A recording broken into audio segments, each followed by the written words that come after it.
I respect when bands admit that they listen to the fans, because it is not something bands do very often. Like, obviously, as you said, 9 out of 10 bands that are probably You'll be saying, surprised. yeah, that are Yeah, probably saying, oh, we did it for We ourselves, did it. This is probably all actually us. aren't and are listening to their fans. But there are not a lot of yeah. bands, at least that we've had on the podcast, that admit publicly that they listen to their old music and they listen to what their fans say. And, Oh, you know, yeah. I think, yeah, it's not like a cool thing for me to say, nah, fuck it, we did our own thing. yeah. It's like, yeah, obviously we did, and if you want to say we did our own thing, we did. I wouldn't say we did our own thing and shut everybody out, but I'd say we did a thing where we enjoyed what we were doing and we listened to our fan base.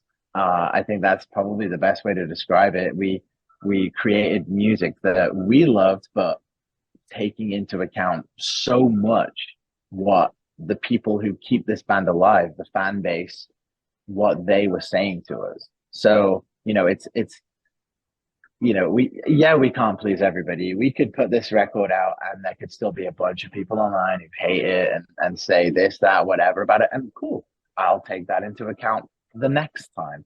But I have so much confidence in what we have created when it comes to Death Can Wait, that I think it's a great opportunity for new people. But I always like the idea of, if you were to introduce Being as an Ocean to somebody today who had never heard of us before, I like to think that we have created a piece of work in Death Can Wait that you can give that to them and they would like understand Being as an Ocean. Whereas if Yeah. you gave them Proxy, I think they might, yeah, they could really enjoy that record, but then they'll listen to the past stuff and be like, this is a completely different band. And it's like, that's fine too. But I like to think that this record is something where you can be like, this is almost like a summary of Being as an Ocean and everything we've ever done. Like I said, like the guitar, super like heavy driven guitars, the real insane loud drums, the percussion is its own piece of art inside the song. Joel's lyrics are just as heartfelt and deep as they've ever been, and so that's kind of like where I like it to sit. And I think, yeah, like I said, man, any band that tells you, "Nah, fuck the fans, we didn't do that," it's like, well, not fans, but like, we did this for us and nobody else. It's like, yeah, but did you though? Yeah, Like, yeah. you really didn't read the comments or listen to what your fans say. So yeah, that's kind of my belief on it anyway. And Fair enough. You yeah, got to please the fans at least somewhat, because at the end of the day, they're part of yeah. they're a large reason why you have a career. Like, Yeah. It's the only reason we have a career, yeah, honestly, man. Yeah. I think you'll see bands that and that it will be like, oh, we used to do, sold out 1,000 cap rooms, and then they would start to develop that kind of, we're doing this just for us and nobody else attitude. And it's like, that's cool, that's your thing.